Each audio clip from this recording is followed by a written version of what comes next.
saya ingin menjelaskan pengertian paragraf secara umum.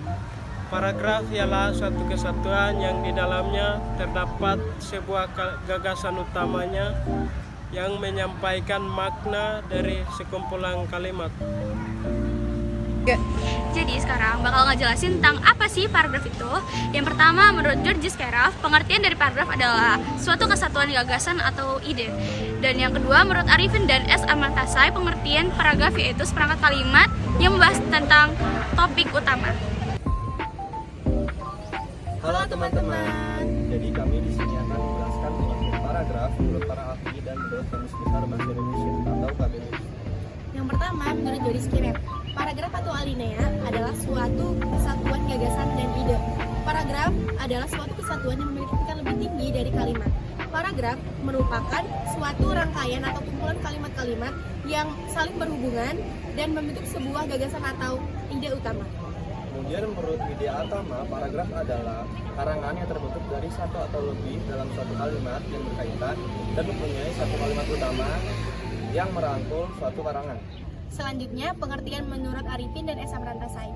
Paragraf merupakan seperangkat kalimat yang memiliki hubungan satu sama lain yang membahas tentang gagasan atau topik utama. Selain pengertian menurut para ahli, paragraf juga terdapat pada KBBI. Pengertian paragraf pada KBBI yaitu bagian dalam bab suatu karangan yang biasanya mengandung satu ide pokok dan penulisannya membentuk Ciri-ciri paragraf di dalam suatu paragraf terdapat beberapa ciri-ciri, di antaranya sebagai berikut. Setiap paragraf mengandung makna, pesan pikiran, ide pokok pikiran atau ide pokok yang relevan dengan ide pokok keseluruhan karangan. Paragraf umumnya dibangun oleh sejumlah kalimat. Paragraf adalah satu kesatuan ekspresi pikiran. Paragraf juga merupakan kesatuan koheren dan padat. Kalimat-kalimat paragraf tersusun secara logis dan sistematis.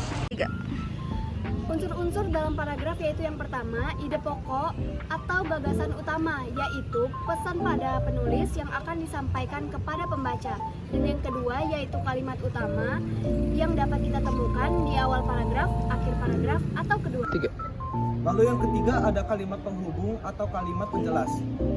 Kalimat ini bertujuan untuk memperkuat dan mengembangkan gagasan yang disampaikan pada kalimat utama. Lalu yang keempat ada konjungsi. Konjungsi yaitu kata sambung atau kata penghubung yang biasa digunakan pada suatu paragraf. Salah satu contoh konjungsi yaitu konjungsi intrakalimat dan antar kalimat. Nah, paragraf ini memiliki beberapa jenis. Jika dilihat dari isinya, paragraf dibedakan menjadi 5 macam. Yang pertama, paragraf narasi. Paragraf narasi adalah paragraf yang menceritakan suatu permasalahan dalam suatu paragraf. Yang kedua, paragraf deskriptif. Paragraf deskriptif ini merupakan paragraf yang isinya itu menggambarkan suatu kejadian yang ada di suatu paragraf atau suatu kejadian atau suatu cerita.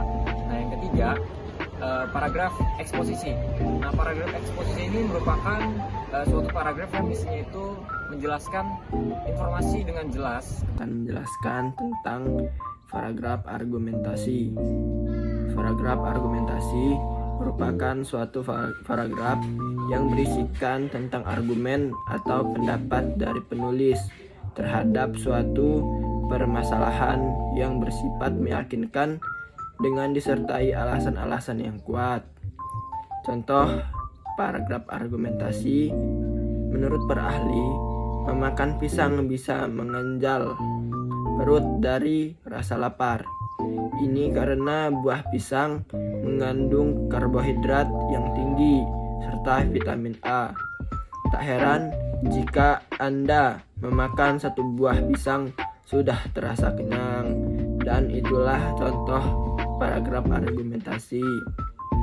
Lalu berikutnya adalah paragraf persuasi.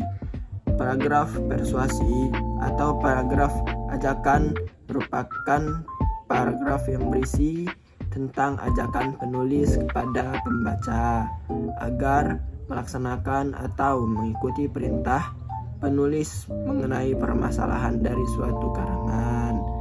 Dan adapun contoh paragraf persuasi. Kelapa adalah pohon sejuta manfaat. Buahnya bisa untuk bahan minuman. Batangnya digunakan sebagai bahan bangunan. Akarnya sangat kokoh untuk menahan abrasi dan erosi. Namun, Sekarang pohon kelapa sudah mulai berkurang jumlahnya. Oleh sebab itu, marilah kita menanam pohon kelapa. Dan itulah tentang paragraf persuasi. Sekian, terima kasih. Di sini saya ingin menjelaskan jenis-jenis paragraf berdasarkan sifat dan tujuannya yang terbagi menjadi 3, yaitu paragraf pembuka, paragraf penghubung, dan paragraf penutup. Paragraf pembuka terletak di awal paragraf. Paragraf ini berfungsi sebagai pengantar suatu karangan. Paragraf ini bertujuan untuk mengajak pembaca agar terus melanjutkan bacaannya. Paragraf penghubung. Paragraf ini berisi masalah yang ingin disampaikan kepada pembaca. Paragraf ini biasa disebut paragraf isi karena di dalamnya terdapat suatu garis besar dari isi paragraf. Paragraf penutup. Paragraf ini terletak di akhir paragraf yang berfungsi sebagai penutup suatu karangan. Paragraf ini biasa diisi dengan kesimpulan, penegasan ulang dari suatu karangan. Nah, selanjutnya ada macam-macam paragraf berdasarkan posisi dari kalimat utamanya. Itu dibagi menjadi 4. Yang pertama ada deduktif, induktif, campuran, yang terakhir ada imperatif. Nah, deduktif ini yang posisi kalimat utamanya itu ada di awal, jadi strukturnya itu kalimat umum, lalu diikuti oleh informasi khusus lainnya di bawahnya. Selanjutnya ada paragraf induktif. Nah, itu paragraf induktif ini kebalikan dari deduktif, di mana kalimat utamanya itu ada di akhir paragraf. Jadi strukturnya itu informasi khusus, lalu ditutup dengan informasi umum di akhir paragraf. Selanjutnya ada paragraf campuran. Nah, sesuai dengan namanya campuran, paragraf ini memiliki 2 kalimat utama, di mana posisinya itu ada di awal dan juga ada di akhir. Jadi strukturnya itu kalimat utama, kalimat-kalimat khusus, lalu ditutup lagi kalimat utama di akhirnya. Lalu selanjutnya ada selanjutnya ada paragraf generatif. Paragraf generatif ini kalimat utamanya berada di tengah-tengah paragraf. Jadi strukturnya itu kalimat-kalimat khusus, kalimat umumnya di tengah, lalu ditutup dengan kalimat khusus di akhir. Halo teman-teman, kali ini kita bakal bahas tentang bagaimana cara membentuk paragraf yang baik. Paragraf yang baik haruslah memiliki 3 poin penting. Yang pertama adalah kesatuan, yang kedua adalah kepaduan, dan yang terakhir adalah kelengkapan. Kesatuan diuraikan dari kalimat